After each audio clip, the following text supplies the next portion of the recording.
Good day, everyone. Remember the story on how the earth came to be? Today, let's hear the story of the coming of life, part 1. One day, it rained a lot on this earth. As the water passed through the air, it got mixed with different gases. All this mixed air with the gas washed away the rocks, making the ocean. The oceans became fuller and fuller, and the land was being washed away. It looked like the order that had been created was beginning to break up. Who was causing this? Who was the culprit? The sun looked at the water, and the water said, "Who? Me?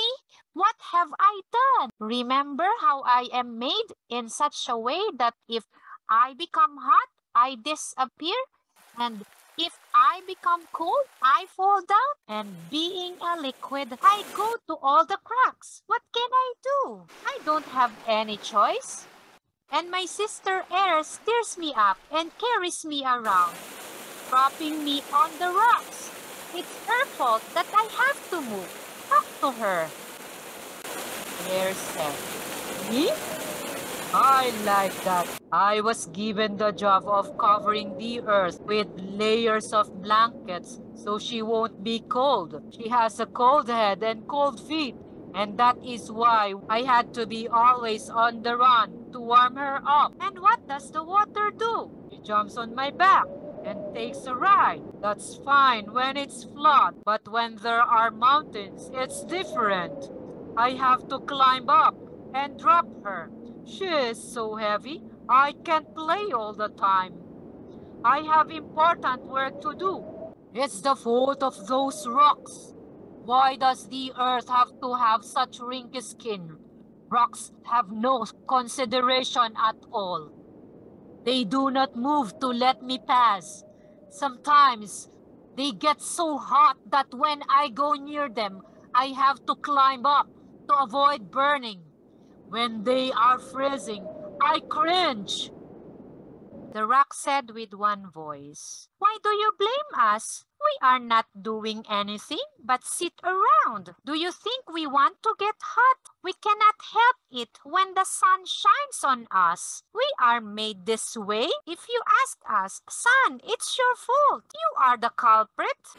All of them were right. They were just functioning as to how they were made.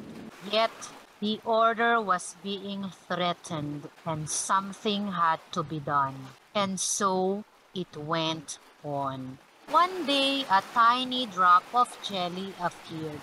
And in this tiny little drop of jelly, God said, "I give you something that no one else has. I give you sensitivity. In order to exist, you must eat and grow.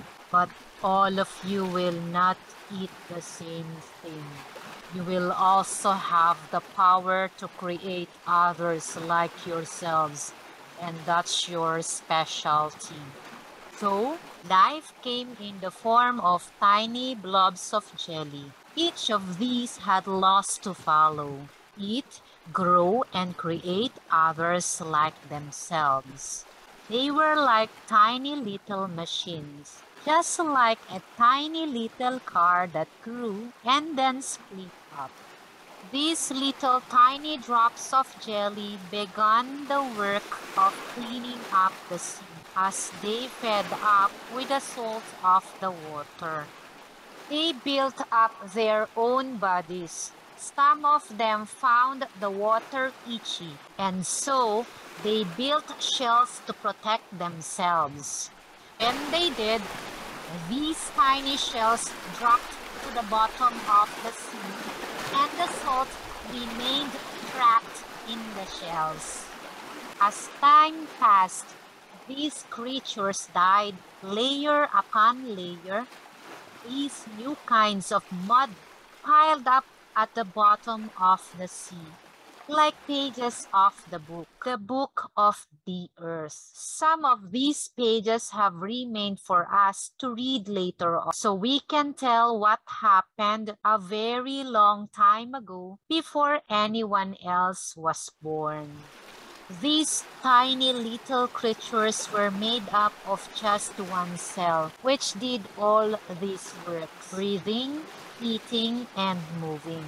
The creatures move about from one place to another, drifting about and cleaning the water. But then, as time went on, some of them said, "Why not join together? Because then we can be more efficient. We can do things better." Along came creatures slightly bigger, made out of several cells. They too went on feeding on the waters of the sea, growing and creating others like themselves. This went on for a long time, until some of them thought that instead of one cell doing all the jobs, why not give the other cells the other jobs?